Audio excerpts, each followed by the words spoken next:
Hello, everyone. Good morning, good afternoon, or good evening, depending where you are on the globe. So this is a restart or a continuation of our detonation, this Young Researchers Forum on detonation. So as some of you have been there a few years ago, we started this forum back in 2020, right, during the pandemic. And the purpose of this forum is to promote the collaboration and the exchange among the young researchers or early career researchers in the field of combustion who are also doing research on detonation, right? And by young researchers, we mean PhD students, basically, and also postdocs, and also some early career assistant professors. As early career researchers, we do not have that much opportunity to give this very elaborated talk, especially back during the pandemic time. So that was the origin initiative of this forum. So I'm showing these slides here.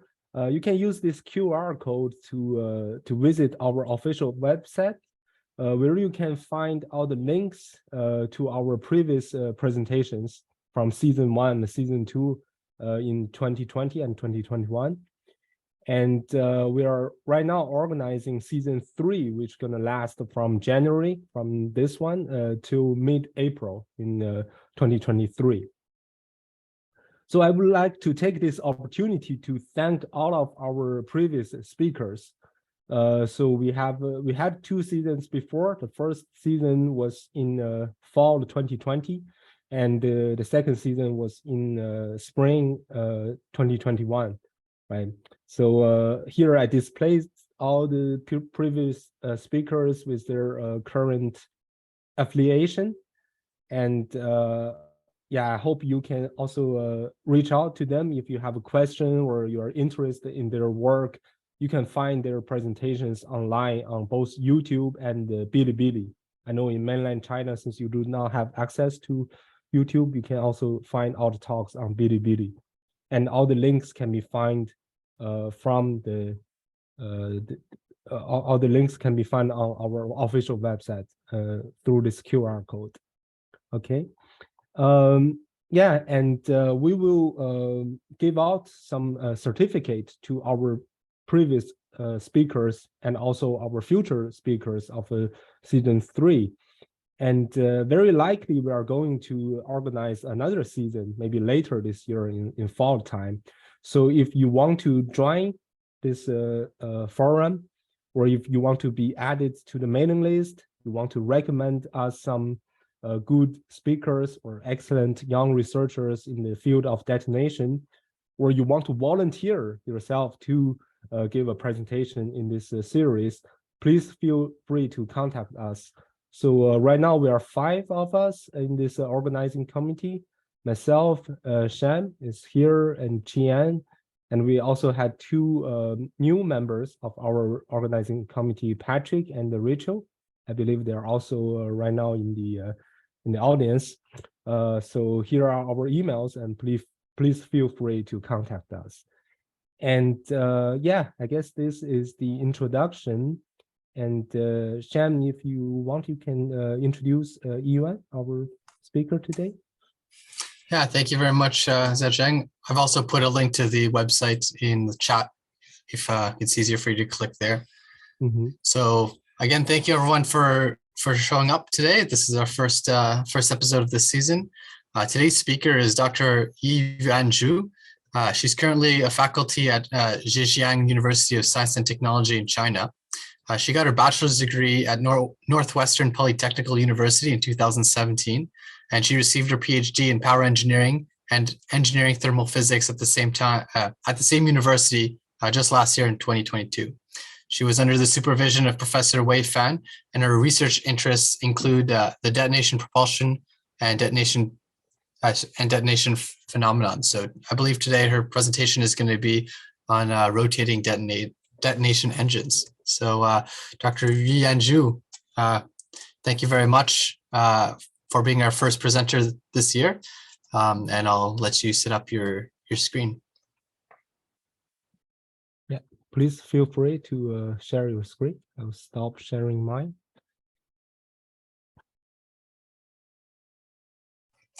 Also, just a note, you probably saw the warning when you came in, but we are recording the presentation and we'll be putting it up on YouTube and Bilibili as Zhejiang has mentioned.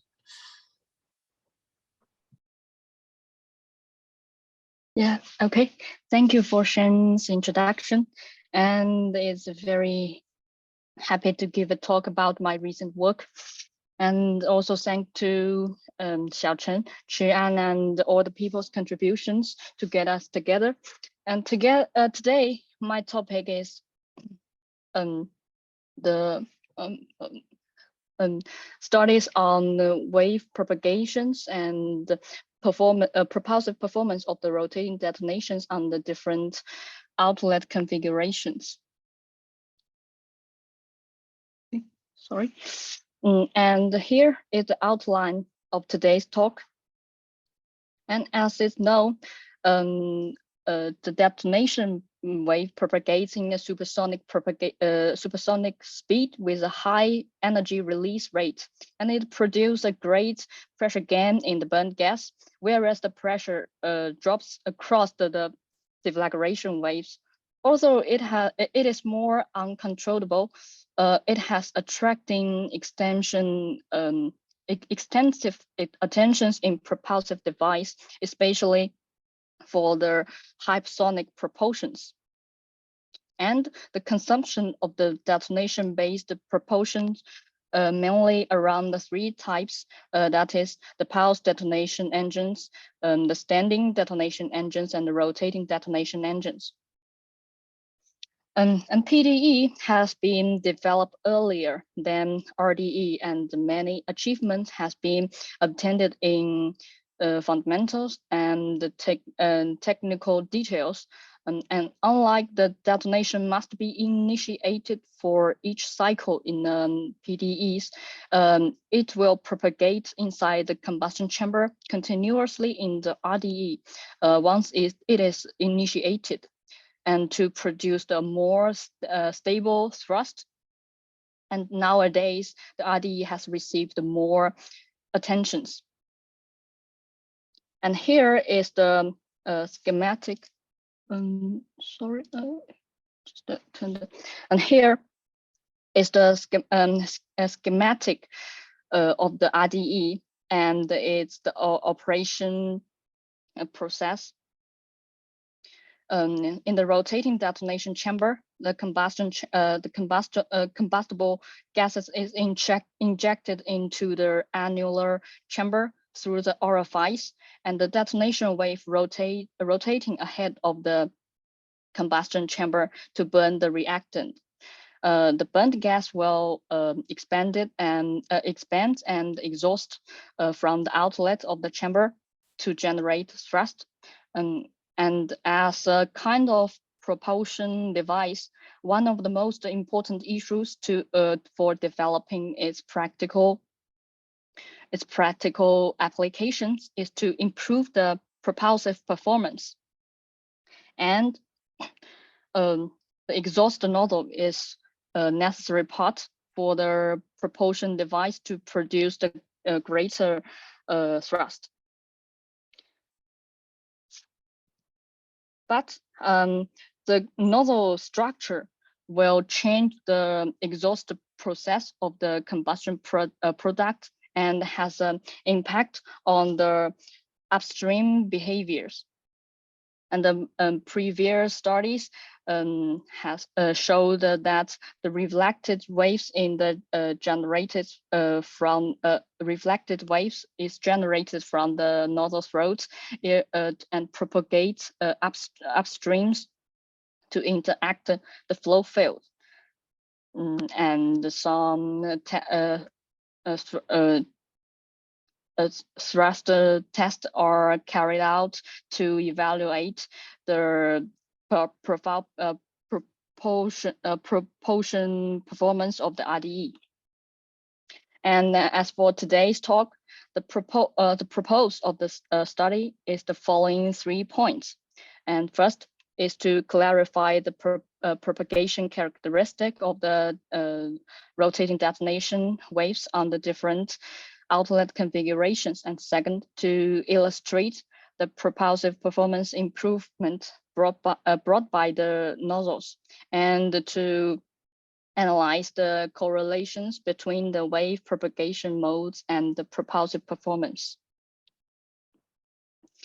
And in our studies, the experimental test bench is shown here and contains a supplied system and measurement system, controlled union, and the rotating detonation chamber. And the rotating detonation chamber utilized in the research are shown on the right, and with the different aerospike nozzles profiles. And the oxidizer used in the study are the oxygen enriched air with the fuel of ethylene. And oxidizer is injected through a slit with a throat width of 0.5 millimeter, and the field is supplied through 100 holes with a diameter of 0.6 millimeter. And 3 aerospike nozzles, nozzle A, B, and C, are designed with different throat area and the design pressure. And the nozzle A throat area is the largest, and the nozzle C is the smallest one. And the design pressure ratio of the 3 is 3, 4, and 5 respectively, and the design mass flow rate is 200 kilo per second. And the other geometry parameters of the aerospike nozzle are shown on the table. And the feature shows the distributions of the pressure transducer to detect the pressure variations inside the chamber. Here the P1 to P4 are the dynamic pressure transducers to obtain the signals of the transient pressures in the combustion chamber, and the P1 to P3 are set very ahead of the combustion chamber, and which are uniformly distributed in circumference. And the P4 are standing downwards of the P1 with the distance of 20 millimeters. And another 2 transducers were set near the outlet of the pre-detonation tube to make sure the formation of the fully developed detonation waves. And steady pressure transducer PN was set on the nozzles section to obtain the chamber pressure with the distance of 15 millimeters from the nozzle throat. And another 2 was set on the oxidizer planer and the fuel planer to obtain the pressure in the planers. And we also mentioned the mass flow rates and the thrust in the experiments, and the durations of each operations was about 300 milliseconds, a mild second, and we can see all the data except for the thrust data obtained in the one test are shown here. And firstly, we changed the reactant equivalence ratios to see the propagation characteristic under the mass flow rate, which is fixed around 200 kilometers per second. And the features show figures show the pressure profiles of the single wave mode in the test with and without the nozzle. And the up one is the case without nozzles, and below, the one below is the case with nozzle A. And the reflected wave profiles can be found in the nozzle cases pressure profiles significantly, and the corresponding frequency spectrum are presented in the middle, and the instantaneous propagation velocities can be obtained from the adjacent pressure peaks showing on the right. It can also found that the propagation velocities in the nozzle-less cases are higher than the cases without with nozzle A. So it's just a coincidence or not. We will discuss that later. And the second one is the counter-rotating wave mode. And in each cycle, we can see that there exist two peaks from the P3 between the adjacent peaks of P2 or P1. And the frequency spectrum of P2 is nearly equal to the one of the single wave mode with the first order frequency of over 8,000 hertz, though those two waves rotate in revised directions exactly. And the next one is the deflagration mode, which means all the fresh mixtures is consumed by the combustion process of constant pressures. And it can be seen that there is a very strong signals at the end of the pre-detonation tube, while the transducers cannot be obtained any evident pressure rise in the combustion chamber. And then is the self-adjust mode. We can see that the wave propagates unstably at the initial state, but it will transit into the single wave mode after a period self-adjustment at the moment of 42 millisecond. Before the transitions, the wave propagates is quite unstable. And we can find that the pressure peaks oscillated a lot after the transition point process, and a stable single wave will propagate in the main combustion chamber, and the mentioned pressure profiles behave more stable and consistent. Besides, the pressures in the combustion chamber of PN in the also oscillated in the same frequency with the periodicals ups and downs, and the averaged volumes drops slightly in the stable propagation mode. And the standard deviations of the initial instantaneous velocities before the transition process is much greater. And the last propagation mode is the periodical oscillation mode, and it can be seen that the pressure peaks oscillated periodically, and the static pressures of PN is also oscillated in the same frequency of about 1,198 hertz in the frequency spectrum figure. And the pressure peaks of P2 are extracted and fitted by the red dash line, which seems like a quasi sinusoidal oscillation, and the 3 pressure profiles for the P1, P2, and P3 indicated that the pressure peaks oscillated almost in the same phase.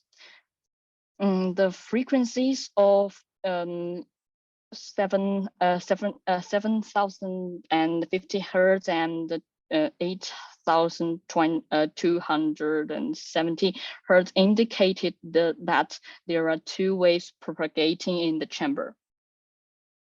And bring all the cases together, the operating range of the propagation modes are presented, and it is obvious that the only single wave appears in the nozzle-less cases in the present equivalence ratio ranges.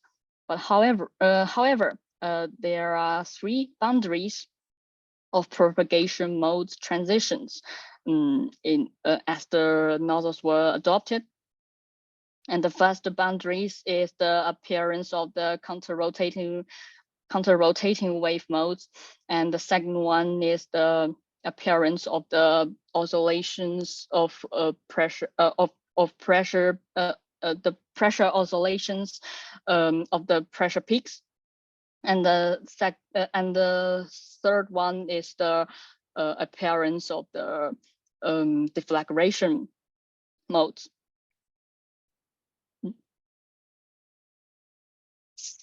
Sorry, and the third one is the appearance of the deflagration modes, and it can be seen that the transition boundaries were dropped as the nozzle areas were decreased, and it might be the higher pressure and the stronger reflected shock wave in the nozzle convergent sections to cause the formulation of those unstable propagation modes. And it has been mentioned before that the propagation velocity of the nozzle-less cases is greater than the nozzle cases, and we collected all the data of stable propagation process in the experiments, and the propagation velocities under different outlet configurations has been shown on the screen. So we can see that the velocity is greater in the cases without nozzles within the equivalence ratio of 0.6 to 1.2. And we can find that also the nozzle-less cases has a great standard deviations of the propagation velocity than the cases without nozzles. So what the reasons to call this phenomenon? And we show the pressure profiles of P1 and P4 above, and we can see that in the nozzle-less cases, the pressure profiles of P1 and P4 all had a very significant pressure rise above, and in the cases with nozzle A, the pressure rise of P1 is distinct, but the P4 is attenuated significantly, which means the height of the detonation wave is reduced. And here shows the schematic of the fresh mixture filled into the combustion chamber with and without nozzles. And as nozzles were adopted, the penetration steps of fuel and oxidizers decreases with great the recirculation zones near the injections section because of the nozzle effects, and the height of the detonation waves will be reduced. So as a result, the lateral release has a great impact on the propagations, leading to a higher velocity deficit in the nozzle cases. But the recirculation zones near the injection sections facilitate the mixing process of oxidizers and fuels, which is helpful for the propagation stabilities. So the standard deviation of the propagation velocities are smaller as the nozzles were attached. And to support the informations we discussed above, a numerical simulations are conducted to illustrate the flow field inside the chamber.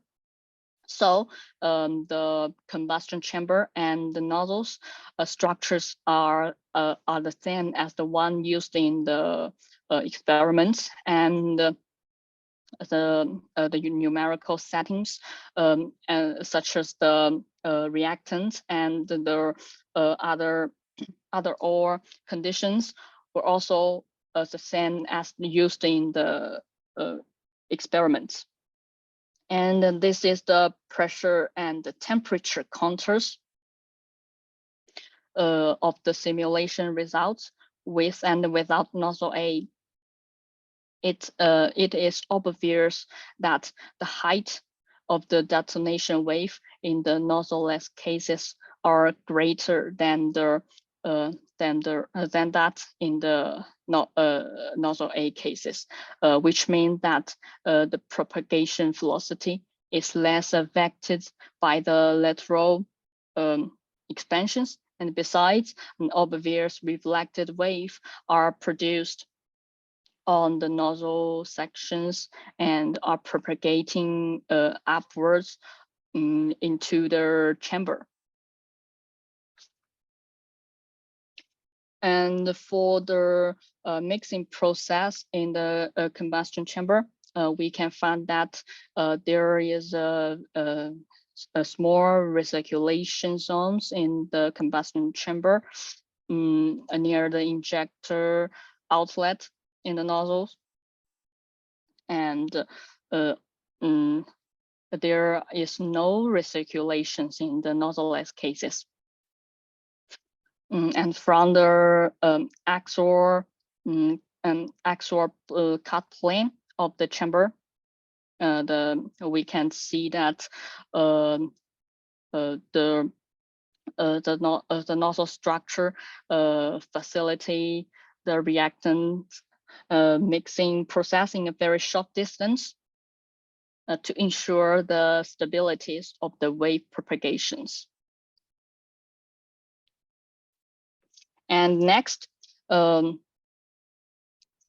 we fixed the equivalence ratios around the 0.88, and the propagation modes will change as the increasing of the mass flow rate, and except for the modes mentioned before, there are another 3 propagation modes appears. That is the multiple wave propagation modes, as the mass flow rates grows, and that is the dual wave modes and the 2 kinds of hybrid modes.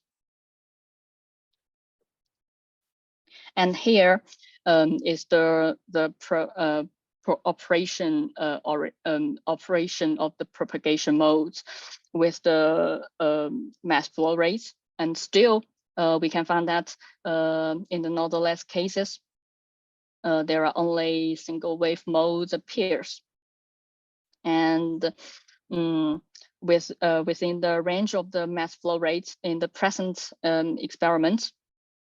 But it can be seen the tendency, but as the nozzles were attached, there are the operation mode transitions along with the mass flow rate growth. And we can see the tendency of the wave number grows grows, and the transition boundaries drops as the nozzle throat area decrease. And it can be found that the multiple modes appears in the nozzle A cases numerically, while there is only a single wave in the nozzle A under the same initial conditions. And so the new wave generating with nozzle B is desired to be discussed, and the process are presented above. And because of the higher chamber pressure to accelerate the reaction rate, it can be found that the reflected wave from the nozzle sections propagating upstreams and colliding with the injection throat walls and forms a hot spot, and gradually due to the adequate reactant accumulations in the front of the previous detonation wave, a new detonation wave generated finally. And in the following part, we are going to discuss the propulsive performance of the RDE, and it is the chamber pressure and the thrust measurement results in one test. And the whole operations can be divided into 3 stages named stage 1, stage 2, and stage 3. And stage 1 represents the period before the ignitions, and stage 2 represent this period of the rotating detonation, the detonation wave rotating continuously in the combustion chamber, and the stage 3 stand for the detonation quenching process after the supplies are cut off. And in the following, discuss the average chamber pressure and the thrust were obtained within about 200 millisecond in the stage 3 in the stage 2. And the pressures in the combustion chamber represent the potentials to generate thrust, and it is the static pressure ratios shown above with under different equivalence ratios. And as the nozzle throats are choked, the total pressures can be obtained using the equations shown above. And the total pressures has the same tendency of the static pressures, and it can be found that the pressures inside the combustion chamber are enhanced as the nozzle A, B, and C were employed. And while there is almost no pressure increase in the nozzle-less cases, it doesn't mean it has no thrust, but the propulsive performance will be decreased very. But usable pressure ratios are all below the three design values respectively.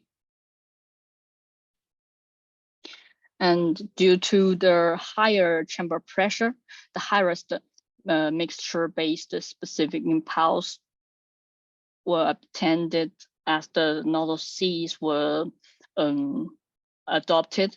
And besides, the ideal propulsive performance are calculated by the NASA CEA codes.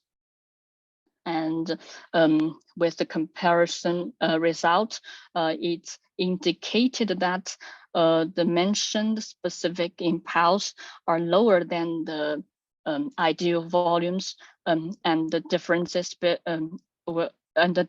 will increase as the throat areas reduces.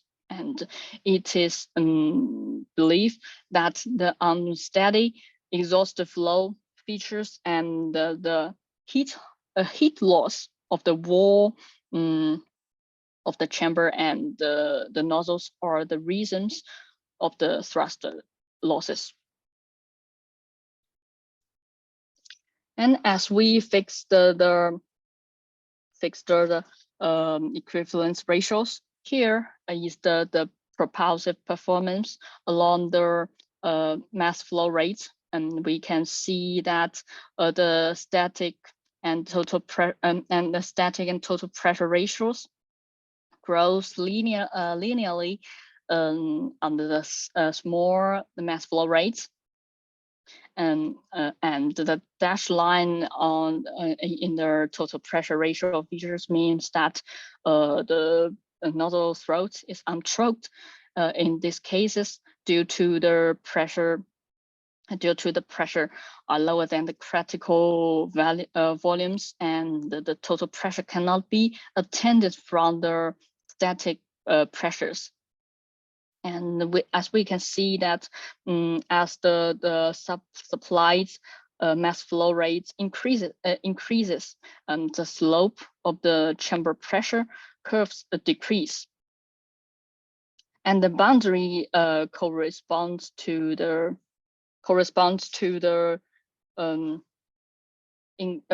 increase of the wave number here.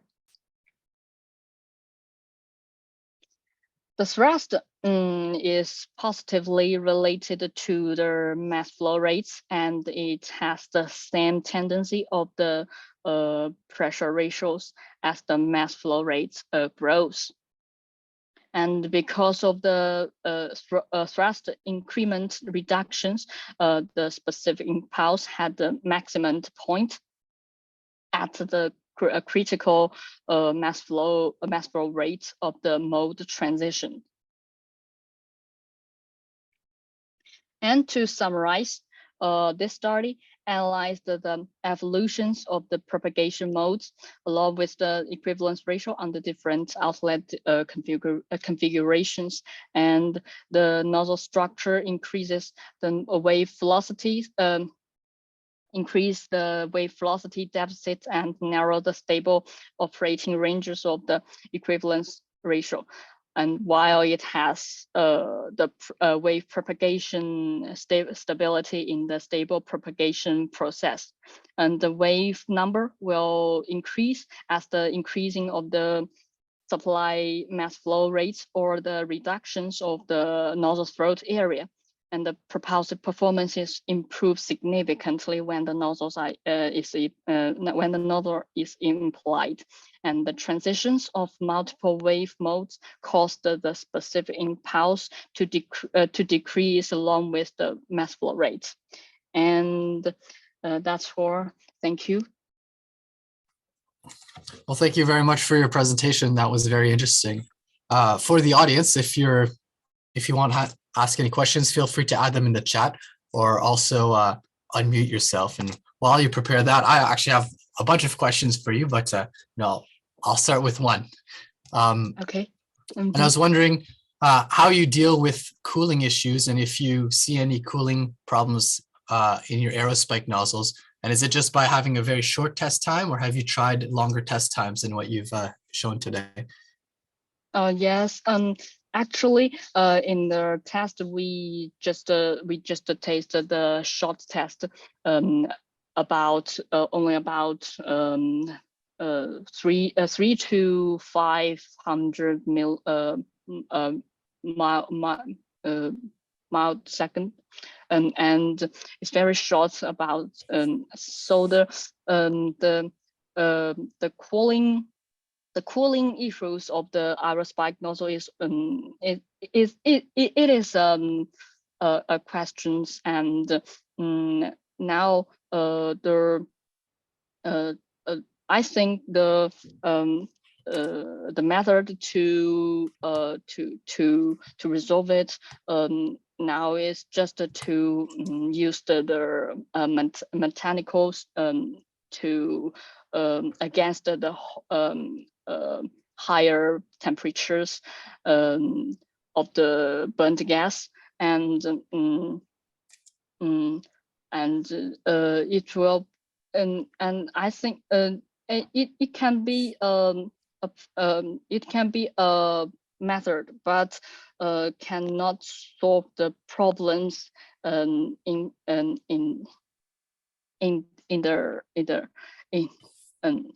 yes.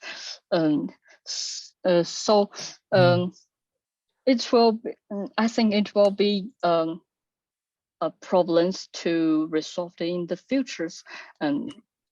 Yes. Okay, so I see. So for now, you're limiting your test time to about 500 milliseconds. Okay. Are there any other? Are there any questions from the audience? Thank you for your answer. Yeah, we have a question from Chiang Xiao. I don't know if you want to ask it yourself. Otherwise, I can read it. It's in the chat. Chiang, do you want to? Okay, I see the questions. Okay. How about I read it so everyone can? Oh, is that you, Chiang? Okay. Yeah, Chiang, please, you could help me. Sorry, I didn't hear that. So I'll go ahead and read it. Chiang says, thank you very much for your nice talk. He has a question regarding your experiments. And in slide 14, if maybe you can go to slide 14. Okay.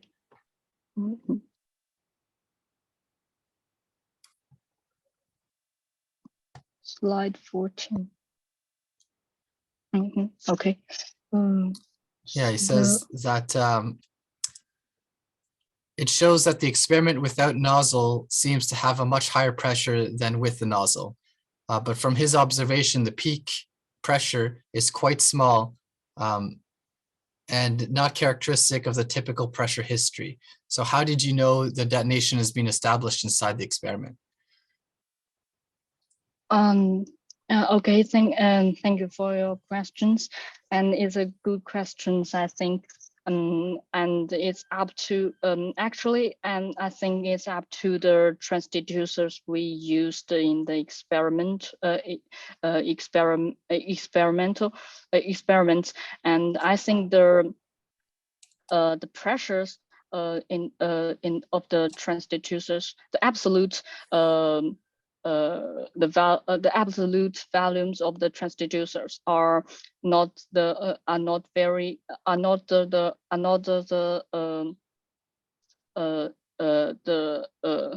standard to recognize the pressures, high pressures or low pressures in the experiments, and so we compare the propagation velocities to compare the standard stable or unstable of the propagation of the detonation waves. Yeah. Okay, thank you. So you're using, so the absolute value of the pressure transducers, this is me speaking, not Chiang, by the way. So the absolute value of pressure transducers, might not represent the actual pressure that you have, and you're using, but you're using the frequency to determine the detonation velocity. Is that? Yeah, I think the pressures mentioned, just the transducers.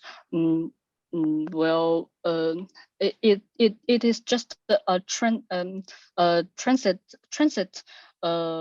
pressures, transit pressures, I think, in the combustion chamber, and the absolute volumes cannot be represent the pressure, the pressures, the absolute pressures of the detonation waves, I think. So finally, we used the propagating velocities to show the stabilities of the propagation wave propagations. Okay, thanks. So now I'm going to read his question, the continuation of it. He says, also, the nozzle serves as a blocking effect, and thus it should have a higher pressure inside the combustion chamber. However, the pressure profiles in the experiments have smaller ones for the nozzles. So why is that? I think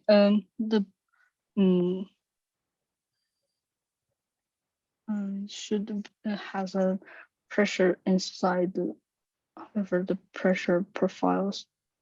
Oh yeah, I think the answers I have I have talked before, and is also I think is the answer of these questions.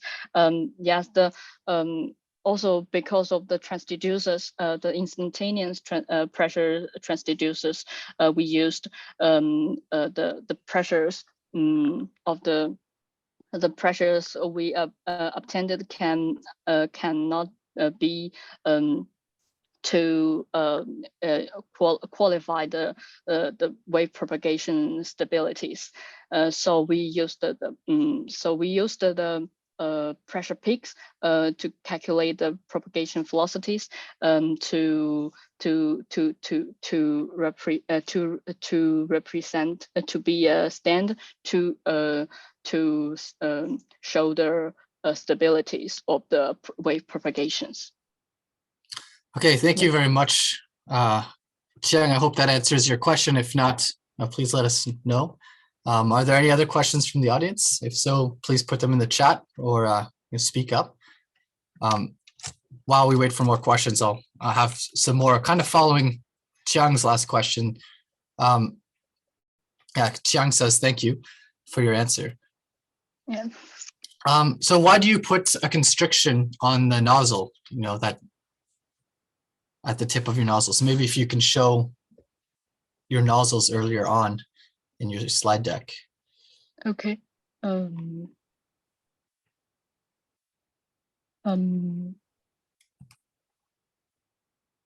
So you so you mean the is the nozzles we used in the experiment? Yes, and I know I've seen it in other research also, but for example, nozzle C, yeah, it makes the outlet thinner, and I was wondering what the objective for that was. Oh, a structure like lava nozzles. You mean? Yeah. So why is there a converging part? Why do you make it thinner so they have a throat at the nozzle as opposed to just putting an aerospike? Oh yeah. Because of the pressures the pressure design pressure ratios are very small, so the aerospike nozzle spike was very small, and we used a curve to smooth to lead the flow to lead the flow into the these channels and to exhaust from the nozzles. The reasons is the pressure ratio is very the design pressure ratio is very small, and the nozzles were very small, and it just transition sections of the nozzles. Okay, and the nozzles themselves, I can see that, maybe if you full screen.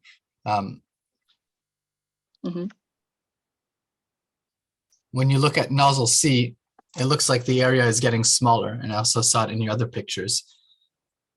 Oh yes. Yeah, right there.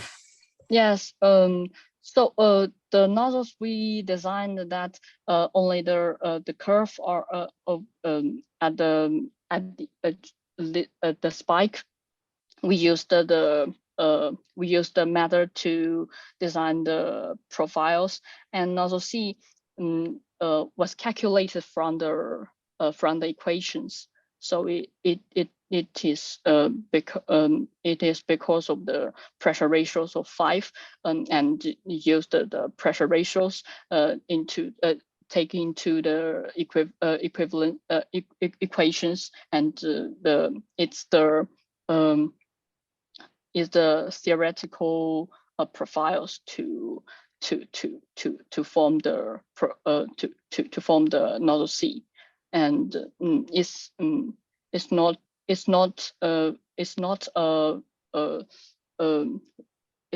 a very yeah, it's up to the method of the design nozzles. Yeah. Okay. Are there any questions from the audience? Also, what design characteristics are you looking for? Is it are you assuming you have subsonic flow and then you're using a throat to choke it, or? Oh yes, I think as the nozzles were used, the flow upstreams are subsonic, but if the channels was very small, the channel wise are very small, the outlet flows can be sonic, and our combustion chamber channels are wise is 90 millimeters, so it is very large, and the supplied mass flow rate is about 200 kilometers per second, and in these conditions the outlets of the combustion were subsonic, and we used the convergent and divergent nozzles in the experiments. I see. Okay, thank you very much. Okay, thank you. Yeah, are there any questions from the audience?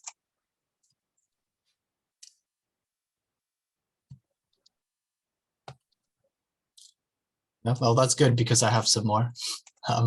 This time it's about the numerical simulations, and I've seen a lot of people have trouble initiating their numerical simulations in rotating detonation engines. And I was wondering how you started your simulations so that you could get the wave profile running steadily.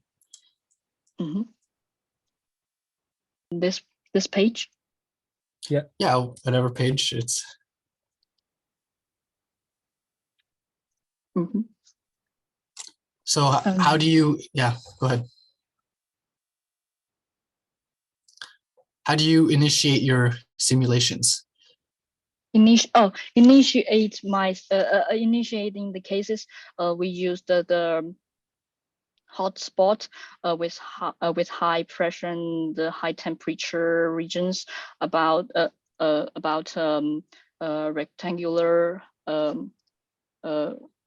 high temperature and high pressure regions of the pressure is 2 megapascal, and the temperature is 2000 K. Okay, and to initiate the simulations. And is it always working, or do you have to vary the size of that hotspot? Yes, it will try. I have tried several times, and it will initiate two waves revise the rotating waves, and it takes long times to have the stable propagation results as shown on the screen. Yes. Okay, I see. Thank you very much. Yeah. Thank you. Are there questions from the audience? Hi there. Can you hear me? Yes, we can. Yes. Oh, hey, great talk. Thank you. I have a quick question about the recirculation. So that's actually the next slide that you have. Next slide. Yes. Yeah. So so the question I have is, so your oxidizer is actually kind of coming in, I'm assuming supersonic. Is that correct to say? As, That the oxidizer entering the channel near the steady state location is about supersonic. Is that correct? Yes. Okay, so the flow coming in is supersonic. So oftentimes, the general perception is that recirculation zones are bad, and they cause piloting and they cause deflagration. So I was just curious if you had a chance to actually look at the recirculation zone timescales and actually compare them to the ignition delay of your reactants entering, because your reactants are coming in supersonic and cold, and the hot products in that zone are like maybe 1,000 Kelvin. So what kind of recirculation zone timescales do you experience there versus the detonation timescale? And is there actually any piloting that's occurring, or it's just hot products that exist and the cold reactants come in without actually getting piloted? It's something that it's just a question that you might not have an answer. It's something I just wanted to ask, because that's something that we've seen in hydrogen simulations where there seems to be very little piloting behavior. Yeah.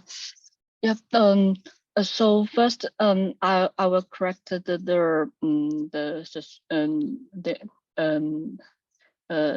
state.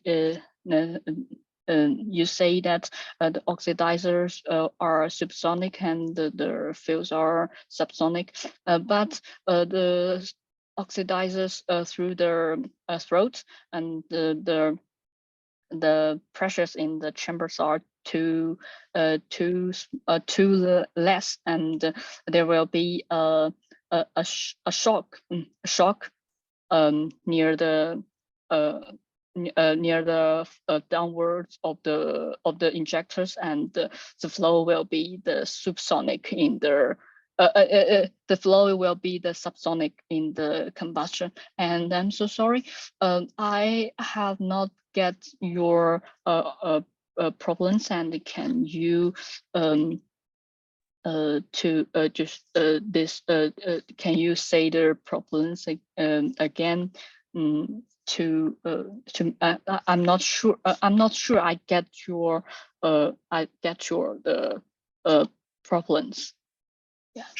Sure. The question is, what is the time scale of the recirculation zone with respect to the ignition delay? And is there any piloting that's happening? Like is there consumption of reactants before the wave arrives? Consumption of the wave. Parasitic deflagration. Yes, the circulations will send the high temperature products to the reactant, and there will be severe deflagration process of the reactant, and more reactants will be consumed by the deflagrations. Thank you. And that's the reasons to reduce the detonation wave height. Yes, thank you. Thank you very much for your question, Venkat. Are there any other questions from the audience?